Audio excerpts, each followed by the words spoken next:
आपका किया गया भजन, आपका किया गया मंत्र जाप, जब आप करने के लिए बैठें, उपास करें, मंत्र जाप करें, कीर्तन करें, तो आप जब जप करने या कीर्तन करने या मंत्र जाप करने या उपास करने के लिए जब तैयार हों और आगे बढ़ें, उपवास करते समय, तप साधना करते समय कोई परिवार का व्यक्ति आकर यदि आपका हाथ पकड़कर उठा दे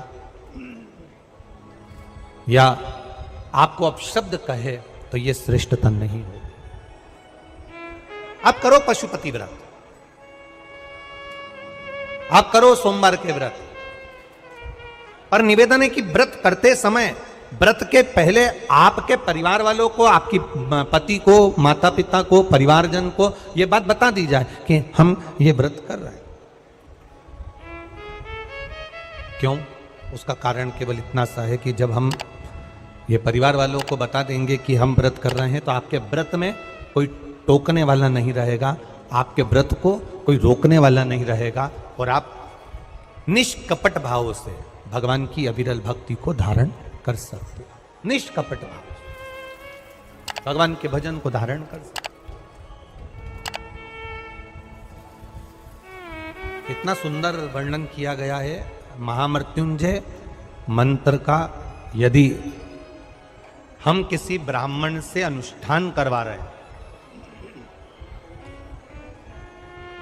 महामृत्युंजय मंत्र का यदि हम किसी ब्राह्मण से अनुष्ठान करवा रहे हैं, शिव महापुराण की कथा कहती है, अनुष्ठान पत्नी करवा रही है या पति करवा रहा है, सास करवा रही है या ससुर करवा रहा है, घर का जेठ करवा रहा है या जेठानी करवा रही है, शिव महापुराण की कथा कहती है, जितने लोग आपके घर में रह रहे हैं, जितने लोगों के साथ आप 24 घंटे घर के अंदर रह रहे हैं, जब हम पशुपति व्रत करें या महामृत्युंजय का अनुष्ठान किसी ब्राह्मण से करवा रहे हैं या मंदिर में हम अनुष्ठान करवा रहे हैं, तो भी हमारे चित्तवृत्ति से हमारे परिवार वालों को यह मालूम होना चाहिए कि मैंने उन ब्राह्मण के द्वारा अपने परिवार के हित के लिए, अपने बुजुर्ग के हित के लिए, अपने घर के हित के लिए मैंने महामृत्युंजय का अनुष्ठान करवाया है। उसका पुण्य 4 गुना बढ़ता है, जिससे घर के लोगों में कोई विस्मयता उत्पन्न ना हो।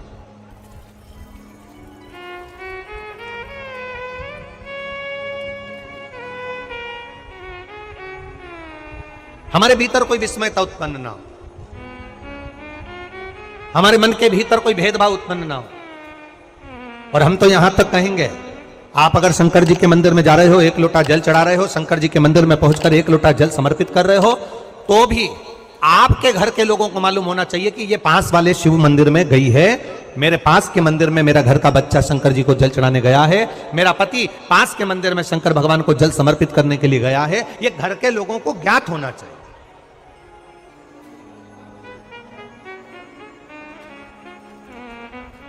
घर के लोगों को यह मालूम होना चाहिए कि ये पास के मंदिर में मेरी धर्म पत्नी गई है, पास के मंदिर में मेरे माता पिता गए, पास के मंदिर में मेरे परिवार के लोग गए। ये आपकी चित्तवृत्ति में और परिवार की चित्तवृत्ति में ये बात रहना चाहिए, छुपा कर नहीं जाना।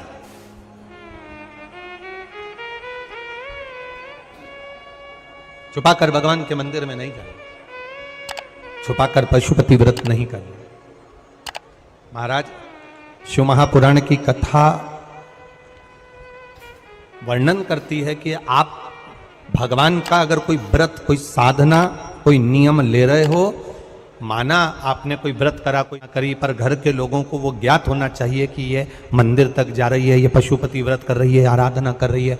आज माता पार्वती जी ने शिव जी के सम्मुख में ये बात कह दी कि मैं एकांत में जाकर भगवान का तप करना चाहती हूं और एकांत में बैठकर तप करना चाहती हूं, और उस तप का जो पुण्य है वो आपको देना चाहती हूं। शंकर भगवान ने तुरंत माता पार्वती जी से कहा, सुनो जगत जननी, सुनो जगदम्बा,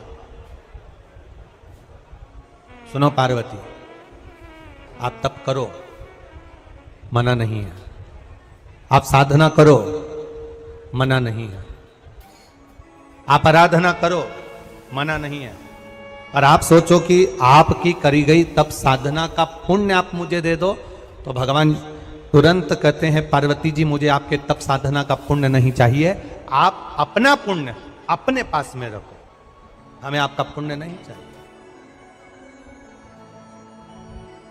अभी तक जितनी शिव महापुराण की कथा हुई, उस कथा में आज तक ये बात नहीं निकली जो आज आप लोगों के बीच में इस भोपाल नरेला विधानसभा में जो कथा चल रही है, इसमें ये कहना चाह रहे हैं। बड़ा ध्यान लगाकर सुनना। आप अगर 5 महीने तक, 6 महीने तक, 3 महीने तक, 2 महीने तक, 15 दिन, 20 दिन, 1 महीना, 1 साल, 2 साल, 8 साल, 4 साल अगर आपने शंकर भगवान को जल चढ़ाया है, तो शिव महापुराण की कथा यहाँ तक कहती है कि आपके घर में अगर कोई व्यक्ति बहुत दयनीय स्थिति में पड़ा हुआ है, हॉस्पिटल में पड़ा हुआ है, कोई तकलीफ में पड़ा हुआ है, कोई कष्ट में पड़ा हुआ है, तो आप जब भगवान शिव को जल समर्पित करो तो बाबा से ये विनती कर कर भी जल समर्पित कर सकते हो कि मेरे परिवार का एक व्यक्ति, उसका ये साथ में ये हो गया और वो हॉस्पिटल में पड़ा, उसका नाम ये है, गोत्र ये है।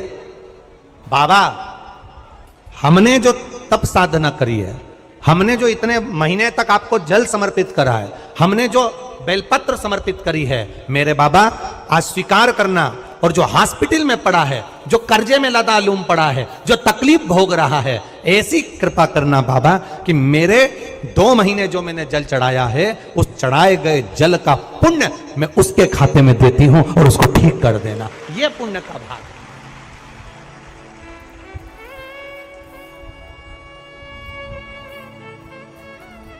ये पुण्य का भाग है। आप अपना पुण्य भी किसी जीव के कल्याण हेतु दे सकते हैं। अब किसी ने एक बार ये कथा सुनी और कथा सुनकर कहा, महाराज जी आप कहते हो कि शंकर जी पे चढ़े हुए जल का पुण्य भी हम किसी को दे सकते हैं क्या? शंकर जी को चढ़े हुए जल का पुण्य क्या किसी को दिया जा सकता है? क्यों नहीं दे सकते? क्यों प्रदान नहीं कर सकते?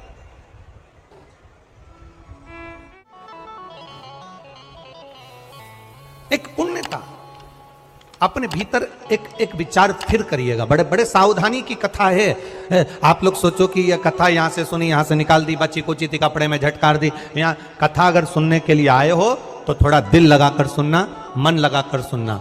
हो सकता है एलईडियां थोड़ी बंद चालू हो, मना नहीं है, पर माइक की व्यवस्था आपके पास में है तो दिल लगाकर सुनो।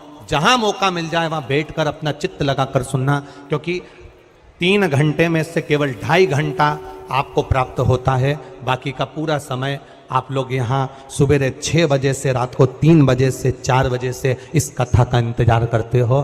शायद दुनिया की पहली कथा होती है शिव महापुराण की कथा, जिसको लोग रात को 4-4 बजे से 3-3 बजे से जगह संभाल कर बैठकर कथा सुनते हैं। तपती हुई धूप, भयंकर गर्मी, 2 किलोमीटर दूर तक पैदल चलकर आना और बैठने के लिए इतना 8-8, 9-9 पंडाल लगाए घर पर, 9-9 पंडाल भी फुल हैं। उन पंडालों में जगह नहीं। धूप में छाता पकड़ना, चादर पकड़ना, साड़ी पकड़ना और उसको पकड़कर बैठे रहना। तपती हुई धूप में जहां तहां बैठकर कथा सुनना, ये दुनिया की पहली कथा है जिसको लोग कभी भूल नहीं पाएंगे कि इतनी धूप में भी लोग कथा सुन सकते। इतनी धूप, इतनी गर्मी, और केवल एक जगह नहीं, जहां शिव महापुराण की कथा का रसतत्व होता है वहां लोग इंतजार करते हैं 3-3 बजे तक। इसको छूटने मत देना। ग्रहण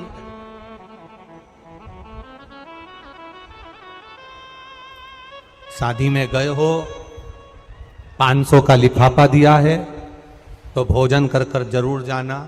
और कथा में धूप में चलकर आए हो तो भले आधे घंटे की सुनना, पर कथा में दिल लगाकर जरूर जाना। दिल लगाकर जाना, चित्त लगाकर। आप अगर 1 लोटा जल भगवान शिव को समर्पित कर रहे हो, आप एक बेलपत्र भगवान शंकर को समर्पित कर रहे हो, आप एक शमी का पत्ता भी भगवान शंकर को समर्पित कर रहे हो, आप भगवान शंकर का पंचानंद स्नान करा रहे हो, आप भगवान शंकर के मंदिर का शिखर दर्शन कर रहे हो, आप भगवान शंकर के मंदिर में जाकर झाड़ू लगा रहे हो, पोछा लगा रहे हो, सफाई कर रहे हो, तो भी तुम्हारी चित्तवृत्ति में रहना चाहिए कि जब किसी पर दुख की घड़ी आए, किसी पर तकलीफ आए, किसी पर कष्ट आए, हमारा करा गया पुण्य हम उसके खाते में दे सकते हैं। हम अपने पुण्य को दूसरे के खाते में प्रदान कर सकते हैं।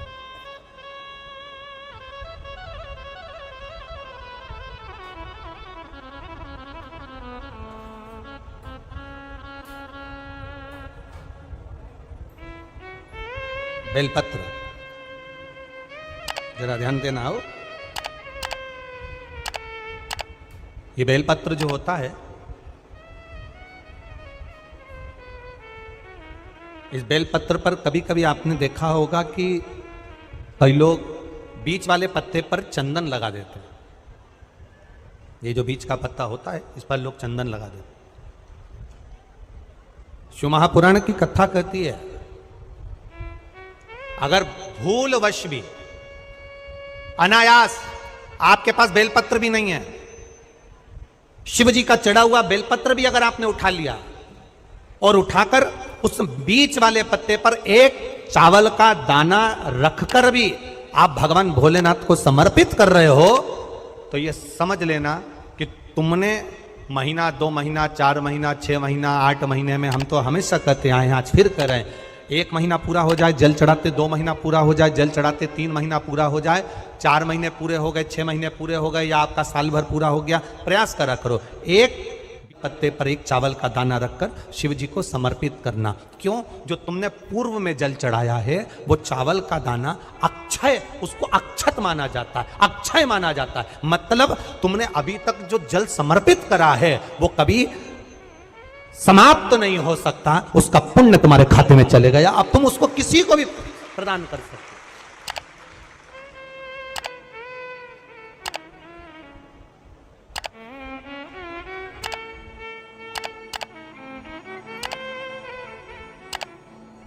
बहन भाई को तिलक करती है रक्षाबंधन पर, माथे पर तिलक लगाने के बाद में चावल लगाती कि नहीं लगाती? बोलो, जम के बोलो जरा।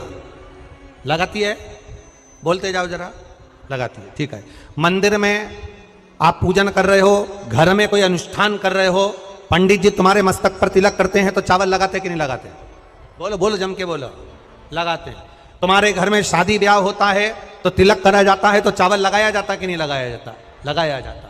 सब समय पर चावल, मस्तक पर कंकु का तिलक, चंदन का तिलक, जो भी तिलक तुम्हारे मस्तक पर लगा है, कोई अगर लगाएगा शुभ कार्य में तो चावल जरूर लगाएगा। बस एक कार्य ऐसा होता है जिस समय पर मस्तक पर तिलक करा जाता है पर चावल नहीं लगाया जाता।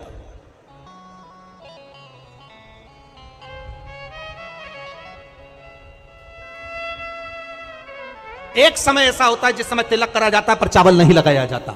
चावल का मतलब है अक्षय, मतलब बार बार भगवान ऐसा मौका लाए, बार बार भगवान ऐसी कृपा करे कि तुम ऐसा अनुष्ठान करते रहो, पुण्य करते रहो, सत्कर्म करते रहो, 16 सोमवार के व्रत करते रहो, चतुर्थी के व्रत करते रहो, तुम छठ की पूजन करते रहो, तीज का व्रत करते रहो, सोमवार का व्रत करते रहो, तुम्हारे घर में हमेशा ऐसे शुभ कार्य होते रहे। केवल अक्षय, अक्षत एक जगह पर नहीं लगाया जाता। कब नहीं लगाते अक्षत को? मस्तक पर तिलक करते समय अक्षत कब नहीं लगाया जाता? केवल एक समय पर। कब? जब घर में कोई शांत हो जाता है और शांत होने के बाद जब मस्तक पर पगड़ी का क्रम होता है, उस पगड़ी के क्रम पर तिलक तो लगाया जाता है पर चावल नहीं लगाया जाता। भगवान से प्रार्थना करते हैं ये बार बार मौका मत देना, जो हो गया उसको समाप्त, ऐसा मौका बार बार ना दीजिएगा। हाँ, पगड़ी पर से उठ गए, अच्छा काम करने के लिए मंदिर जा रहे हो, स्थान छोड़ने के बाद अब तिलक लगाओ और उसमें चावल ढेर सारा लगाओ, कोई मना नहीं। पर अक्षय, उस अक्षत की महत्वता को समझना कि उसको बारंबार प्राप्ति ना हो, ऐसे कार्य की प्राप्ति ना हो, अच्छे कार्य की प्राप्ति, श्रेष्ठ कार्य की प्राप्ति, शुभ कार्य की प्राप्ति। अगर मौका मिले तो एक बार भविष्य पुराण, और एक बार मौका मिले तो कुर्म पुराण, और एक बार मौका मिल जाए तो नंदी पुराण, ये 3 पुराणों का स्मरण करना, इसमें आपको अक्षत की महत्वता प्राप्त हो। भविष्य पुराण, कुर्म पुराण और नंदी पुराण, इन 3 पुराणों में आपको अक्षत की महत्वता प्राप्त होगी कि चावल की महत्वता क्या है। एक चावल का दाना जब अशोक सुंदरी वाली जगह पर चढ़ाया जाता है, एक चावल का दाना अशोक सुंदरी वाली जगह पर चढ़ाया जाता है। हम माताओं से हमेशा कहते हुए आए हैं, आज फिर निवेदन करेंगे, जिस माता के गर्भाशय में गांठ हो गई हो, जिस माता के गर्भाशय में गठान पड़ गई, अक्षत, एक चावल का दाना, गर्भाशय में गांठ हो गई, डॉक्टर को दिखाया, गर्भाशय में बच्चा दानी के अंतर्गत गांठ पड़ गई, गर्भाशय में गांठ पड़ गई, बड़ी तकलीफ की जिंदगी जी रही है, डॉक्टर कह रहे ऑपरेशन करवाओ, डॉक्टर कह रहे ऑपरेशन करवाना पड़ेगा। एक बार मेरे भोलेनाथ पर जल चढ़ाना प्रारंभ करो, एक चावल का दाना। अशोक सुंदरी की, अशोक सुंदरी की जगह मालूम है ना सबको? अरे बोलो अशोक सुंदरी।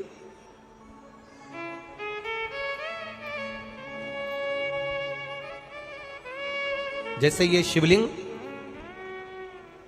ये जलाधारी गोल माता पार्वती जी का हस्त कमल, यहां से जो जल बहता है, इधर गणेश जी का सीधे हाथ पर स्थान, इधर कार्तिकेय जी का स्थान, बीच में मोटी सी एक लाइन होती है शिवलिंग के सामने, वो अशोक सुंदरी का स्थान। कई बार वहां सांप बना होता है, कई बार अशोक सुंदरी का स्थान बना होता है। ये शिवलिंग, पार्वती जी का हस्त कमल, गणेश जी का स्थान, षडानंद कार्तिकेय जी का स्थान, बीच में अशोक सुंदरी का स्थान। ऊपर से जो बूंद बूंद पानी गिर रहा है वो शंकर भगवान की 5 लड़कियां, जया, विषहरा, शामरीबारी, दौतली और देव, ये शंकर जी की 5 बेटियां ऊपर से जल गिरा रही। तो अशोक सुंदरी वाली जो स्थान होता है, जब आपके गर्भाशय में या शरीर में पुरुष हो, स्त्री हो, जिसके पूरे शरीर में कहीं पर भी गांठ पड़ गई हो और गल ना रही हो, एक चावल का दाना अशोक सुंदरी वाली जगह पर चढ़ाना प्रारंभ करो, शिव जी पे जल चढ़ाना प्रारंभ करो, उस जल का आचमन करना प्रारंभ करिए। आप 3 महीना, 4 महीना, 5 महीना करते रहो, उसके बाद जांच जरूर करवाना हॉस्पिटल में जाकर कि गांठ गली कि ना गली। पर विश्वास रख, भरोसो दृढ़ इन चरणन करो, श्री वल्लभ नक चंद्र छटाबिन सब जग माही अंधेरो। भरोसा मूर्ण होना चाहिए, भरोसा मूल हो। हमारा अगर विश्वास नहीं है तो फिर भगवान भी नहीं है। मानो तो मैं गंगा।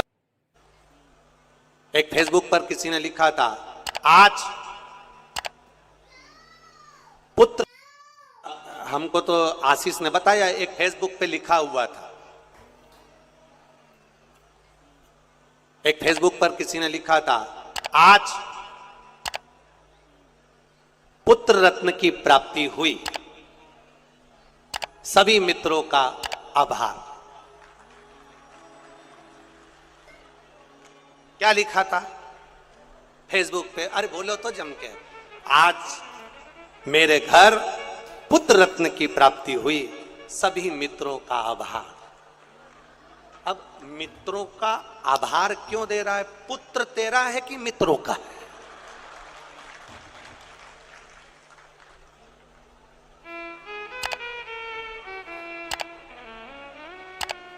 बोलो जम के बोलो। लिखना चाहिए ऐसा, पर स्मरण नहीं है, चित्तवृत्ति में नहीं आया है, ये आना चाहिए।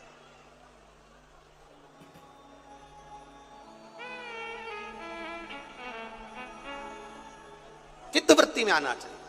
आप क्या कर रहे हो, आप क्या प्रदान कर रहे हो, क्या लिख रहे हो, क्या बोल रहे हो, आपकी चिदानंद वृत्ति में यह आना चाहिए कि आप क्या कर रहे हो। आज मेरे यहां पुत्र रत्न की प्राप्ति हुई, सारे मित्रों का। क्या लिखा है तुमने, क्या प्रदान किया तुमने, विचार करो।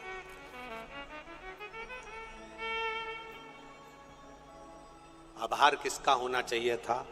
आज मेरे घर पुत्र रत्न की प्राप्ति हुई, महादेव आपका आभार, आपकी कृपा, आपकी दया, आपकी करुणा, जो ये पुत्र रत्न की प्राप्ति मेरे घर में हो गई, ये आपकी करुणा से हुई, ये आपकी उदारता से हुई।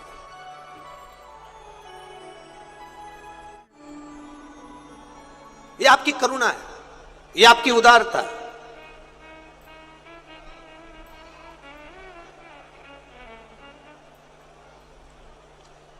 ये कथा हमने कल भी कहा था कि कथा और कहीं भी हो सकती थी, भोपाल में ऐसा जरूरी नहीं कि आदरणीय विश्वास भैया के यहाँ हुई, कथा कहीं पर भी हो सकती थी। पर यह कथा आदरणीय विश्वास भैया सारंग जी के यहाँ जो हुई है, हमने कल भी कहा था कि कहीं ना कहीं माता पिता का कोई पुण्य प्रबल हुआ होगा, जिसके कारण बस ये आशीर्वाद के रूप में ये कथा आदरणीय विश्वास जी सारंग जी को प्राप्त हो। और वो पुण्य कैसा है? जब हमने पता करा तो हमारे स्मरण में आया कि जब स्वर्गीय श्री कैलाश नारायण जी सारंग जी बीमार पड़ गए और बीमार पड़ने के बाद जब दिल्ली में एडमिट हो गए और उनका इलाज चलता रहा, तब हम कभी भी जजमान परिवार से ये कुछ भी नहीं पूछते और ना हम उनसे बात करते हैं कि तुमने क्या करा क्या ना करा। हम तो हमारे जो सेवादार लगे रहते हैं, कार्यकर्ता लगे रहते हैं, उनसे पूछते रहते हैं। तो बताया कि गुरुजी विश्वास भैया सारंग भोपाल में उस समय पर भी मंत्रिमंडल में थे जिस समय पर पिताजी का स्वास्थ्य खराब था, तो यहाँ पर संभालते हुए यहाँ पर भी सारी मीटिंग अटेंड करना और रात के समय जाकर अपने माता पिता की सेवा करना दिल्ली में, यह कोई सहजता का विषय नहीं होता। और उसी का पुण्य फल, उसी का एक आनंद, उसी का जो पुण्य है, उसी का जो पुण्य फल मिला है वो ये मिला है, ये उसी का पुण्य फल, ये कोई सहज नहीं।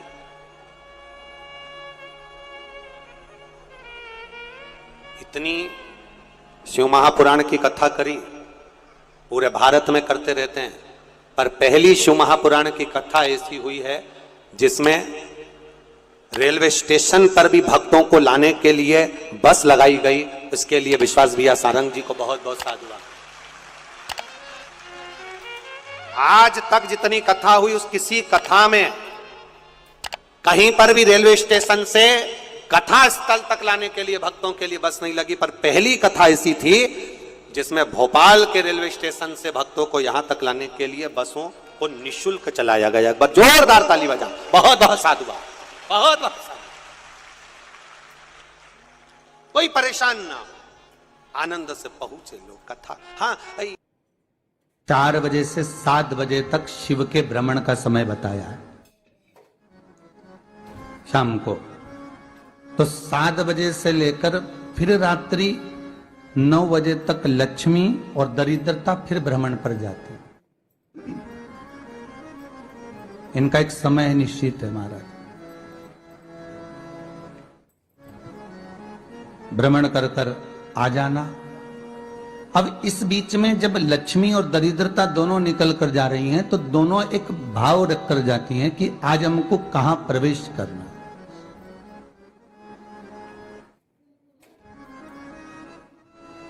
आज हमें किस जगह पर प्रवेश करना है, आज हमें कहां पहुंचना है, आज हमें किस जगह जाना है। और जिस नगर में जिस मार्ग से लक्ष्मी और दरिद्रता निकल कर जाती है, ये दोनों का जब निकलना होता है, इनको स्थान दिया गया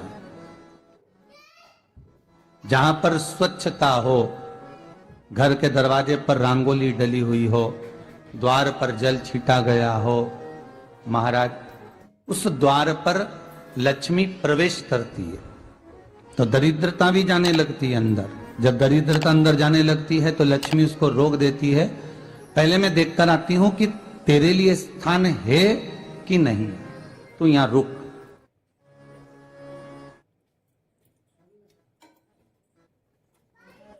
कुछ देर तक दरिद्रता बाहर